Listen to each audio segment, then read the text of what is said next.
Chapter 4, Microscopy and Staining, and in this particular topic, the units of measurement. The outline for this chapter is that we're going to cover units of measurement, especially those that are used in microbiology.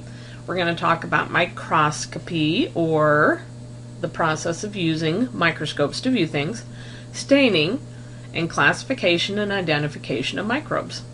The learning objectives for this topic are to be able to identify the two primary metric units used to measure the diameters of microbes, list the metric units of length in order from meter to nanometer. In science, you have two goals when it comes to measuring things. One is to use a measurement consistent to what you are measuring, and two, you should always use the metric system, because in science we always use the metric system instead of the English system. If I were measuring the length of various body parts of this buck, I would probably use a tape measure. I probably would not be using something really small, like, say, a ruler that was just 6 inches long, because then I would not get accurate measurements. On the other hand, I probably would not use a tape measure to measure the petals on this lovely columbine.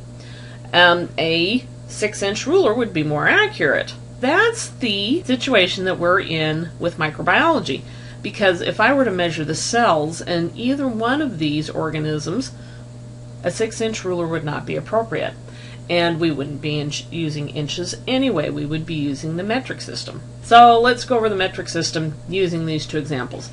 So with this deer, I would be using meters more likely. And then going down from the meter, which is the basic unit of length, I would go from there to the decameter, which there are 10 of those within a meter, so it's a 10 to the minus 1 meter. From there, I'd go to a centimeter. There's 100 centimeters in a meter, so it's 10 to the minus 2. We don't use either one very much in microbiology, but we do use millimeters a lot for multicellular organisms that we do study in microbiology. So milli means 1,000, so there's 1,000 millimeters in a meter, so that's 10 to the negative 3. Getting down to the ones that we use more than that within microbiology. So we have an example of a eukaryotic cell, an ostrich egg. It's the largest eukaryotic cell that we have, going down to a protozoa, a bacterium, and a virus.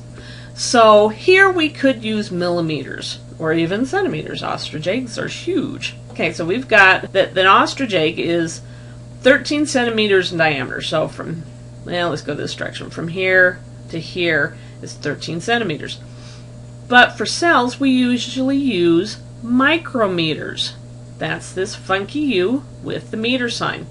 For micro, we have a million micrometers in a meter, so that's 10 to the negative 6. It becomes more appropriate when we're measuring this protozoan, the Giardia, which is 14 micrometers in length. That is an appropriate length to accurately measure this organism. Now, an even smaller cell, most prokaryotes are smaller than eukaryotic cells. This is 1 micrometer in diameter. By the way, that's generally how it runs, that eukaryotic cells are 10 times bigger than prokaryotic cells. Then when we get to viruses, it's 0.3 micrometers. Now, sometimes we switch from using micrometers to using nanometers, and there are 1 billion nanometers per meter. So that's 10 to the negative 9.